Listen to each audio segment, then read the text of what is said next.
Soon after the match, when I finished, I felt a sharp pain in stomach that was increasing more and more and more. I was lucky that they sent me to hospital fast. At that point, I really thought that maybe this is the end of my career. My tennis idol was Roger Federer, and biggest influence in tennis has had Roger. But tennis is, as an individual sport, I think for me it's easy to choose a GOAT in tennis, and it's Novak Djokovic. You're a person that was born in a tough time in the middle of the war in Serbia. I want to know how that influenced your character now, your way of fighting with them. Yeah, I guess so, probably one big part of me, and the fighting spirit and the energy comes from that time, because I was born just 1 month after the war started in Bosnia and Herzegovina in Sarajevo. 20th of May, the war started like 15 April, and it was for 4 years occupation on my country, and obviously I was very young to remember it, but I'm pretty much sure that this fighting spirit comes from also fighting that time. Not just me, but also my family, my parents, who were all time in Sarajevo during the war. So yeah, it definitely is. I'm sure it affects me in a good way, I say. Mhm. And as you experienced tough childhood in this aspect, I wanna know, can you reflect on what's happening now in a world that's having two big wars and who knows how many more, like, and also what a tennis player can do about it.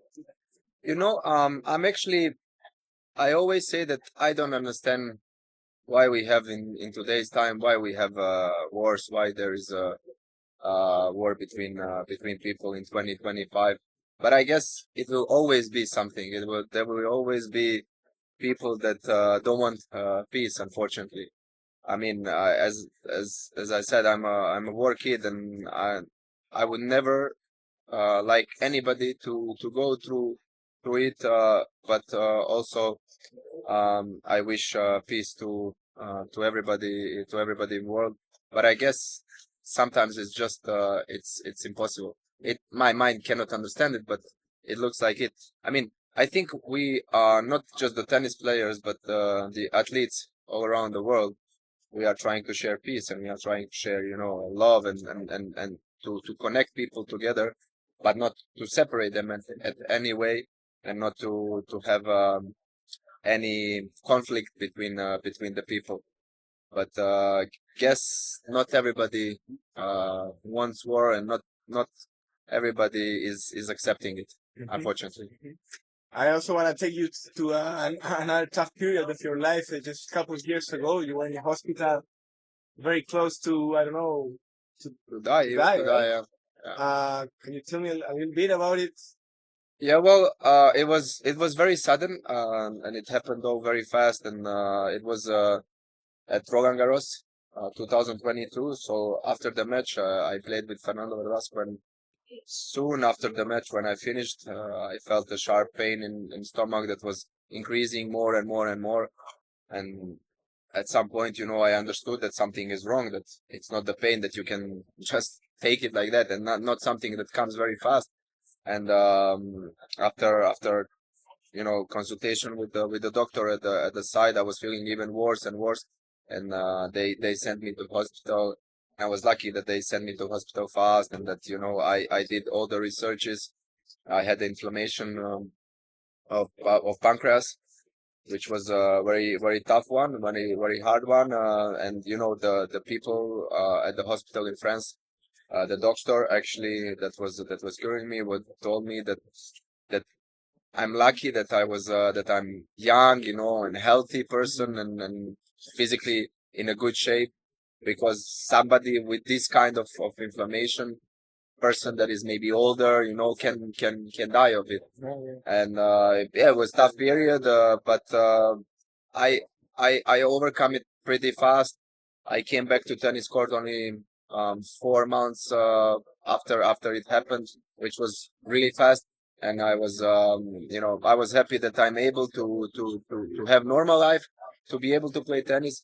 Because at that point, I really thought that maybe this is the end of my career. Yeah. I was going to ask you that. Did you think that you were Yeah, going to be able? I was thinking because also doctor when I came back to Serbia, when I continue my recovery, doctor also told me that I have to be very careful, and I have to take care of what I'm eating, how I'm doing, and he was very skeptical that I will be able to get back on the court soon.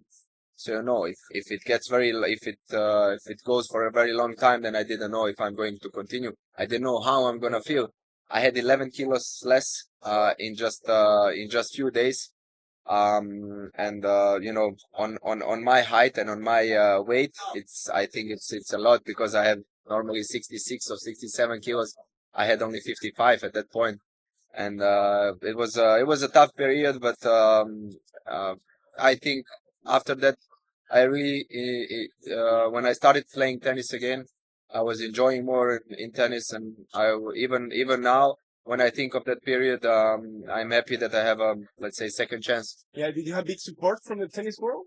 Yes, I had the support, but the most important support was the people around me, people that were always close to me, the family, and the friends as well, Mhm. who were supporting me when the times are easy, Yeah. but also when the times are very hard. I want to ask you about Novak Djokovic and the influence he's having towards tennis in Bosnia. What's your He's having influence probably in tennis on whole world, but especially in our countries, small countries, and having so many good players. Um, Serbia, Croatia, they have very, very good players throughout the years. And now there is a Bosnia and Herzegovina that also has me, Mirza Bacic, that was top 100. We had Tomislav Brkic that was top 50 in doubles. Another of my friend in Davis Cup, Nerman Fatić, that was top 200.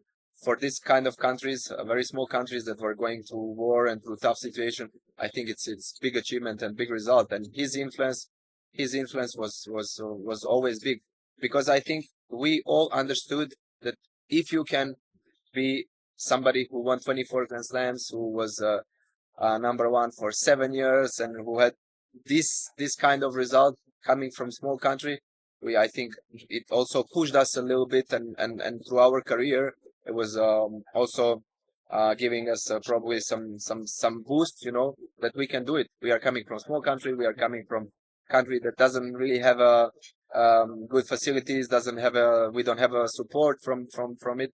But at the end, if you're really working hard, pushing hard, you can do it. So in this debate of who's the GOAT, one thing are the titles, and Novak is absolutely the number one. But how about the discussion of who has more influence in the tennis world? Who's Yeah. done more for tennis? Well, if you ask me, my tennis idol was Roger Federer, and I cannot say that it's not like that. His way of playing, his style, and of course his influence on the court, and for me also out of the court, was huge from him. And I think probably biggest influence in tennis has had Roger. But tennis is, as an individual sport, I think for me it's easy to choose a GOAT in tennis, and it's Novak Djokovic, as you said, because of the results. I would say in other sports, I don't know, like basketball and football, maybe it's tough to say, because it's sport where you have more players in one team, and maybe some players would achieve bigger results if they played for some other teams. The numbers are not maybe that relative, but in tennis it's easy. You have most, and also in his situation, it's not just Grand Slams. It's so many numbers that he and so many records that he holds. So it's definitely him. But as I said, in my opinion, which is everybody's opinion is different, the biggest influence on me, I can say, was having Roger Federer, and probably for many people in the tennis world. Fantastic. Thank you, Damir.